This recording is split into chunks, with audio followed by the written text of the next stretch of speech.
on all of that. Let's move on, though, because joining me live now in the studio is Liberal Senator Amanda Stoker. Thanks for your time today. Thanks. I might just start on where you've been in the Senate, all these votes on whether you would suspend standing orders and bring on a vote of the company tax cut, the government resisting. Why not have a vote on it? Look, I think it's really important that the vote happens at a time when all of the crossbench have had an opportunity to have had all of the discussions they want to have and that we want to have with them. It's been going for months. This was back at the 2016 election, this plan. Well, that's right. And if it weren't for Labor holding out, we would already have the benefits flowing to our economy of having lower company tax cuts, because it's not just us who are saying that lower company tax rates are good for everyone. You can ask the OECD. They say higher company tax rates hold back productivity, hold back investment, hold back jobs and hold back wage growth. I want to get into your first speech, which you delivered last week in the Senate, and it's always an interesting time for a new senator or politician outlining a few of your views. You spoke about a ballooning social security bill, saying it was diminishing society as government is the first port of call rather than family. What types of services are you talking about specifically there? What I mean by that is that we've changed as a society so that whereas historically the family dealt with most social problems, now we turn straight to government and not necessarily to the people who raised us, the people who are our network. Now there's a place for government support for people who are really in need. But when we fail to help our families, fail to build the social networks that have traditionally bound us as a society, we all suffer. We are a stronger, more resilient society. We get more out of life when we have strong social networks. And as a theory, I'm sure plenty would support you, but on the specifics, I mean, one thing you mentioned was caring for older family members. Nothing replaces the personal relationship. I'm sure that's true, but are you saying there's a need to limit services in that area? I'm not saying we should limit services. I'm saying we should have an attitudinal change as individuals, which means that we are more willing to make the sacrifices we need to be able to provide for those in need. I mean, it needs to be our choice. So not a government cutback. You think you want individuals to stand up and take more of the responsibility? Yeah, I want it to be an individual choice. And another example is in the caring for children kind of space. There's been a lot of talk in the government sphere over many years about the importance of childcare and making it accessible and affordable, and all of that's true.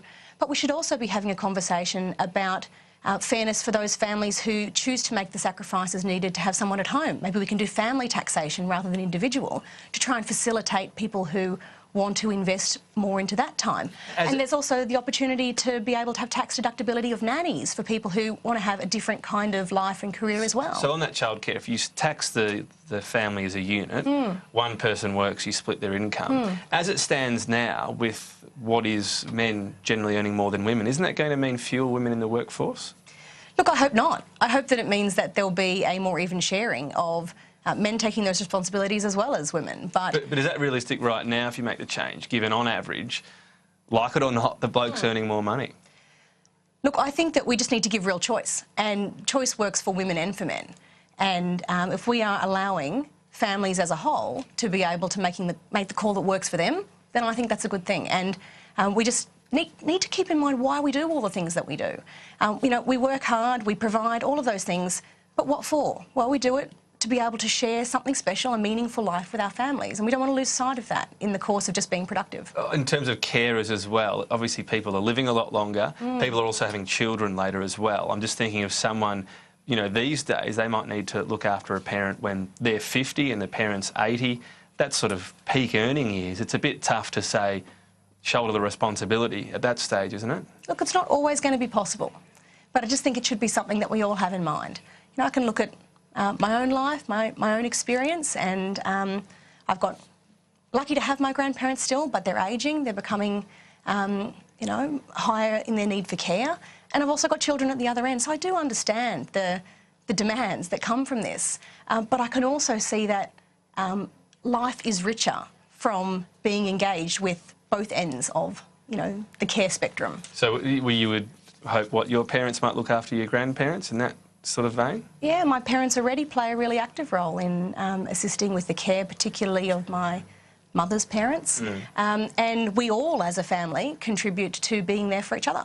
You spoke about freedom of speech. Are you joining the 18C group, and I suppose your predecessor in the position in Queensland, who you replaced, said people should have a right to be a bigot. You agree? Look, I think 18C's got to go. I think 18C is a drag on our society. I'm not saying people need to be obnoxious, but if we have freedom of speech, people can be socially called out for the things they say that are, you know, really quite out there. But being able to have the debate matters.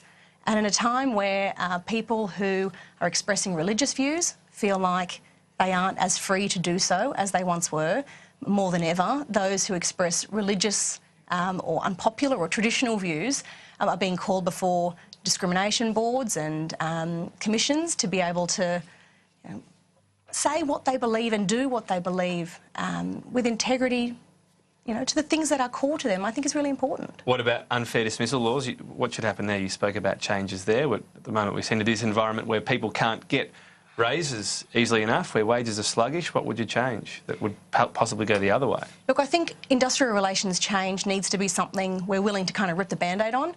We've been nervous as a party, I think, to go there, particularly after the whipping we got after work choices. I think we can learn the lessons of that, but also be willing to make the changes needed to open up productivity in the economy, because that works for workers. So in relation to unfair dismissal laws, the tougher they are, the greater the disincentive there is for someone to take a punt on somebody who seems like a risk, but who needs an opportunity. We've seen your direction. We'll see what the party does. There are a few tough areas, Amanda Stoker, but thanks for your time today.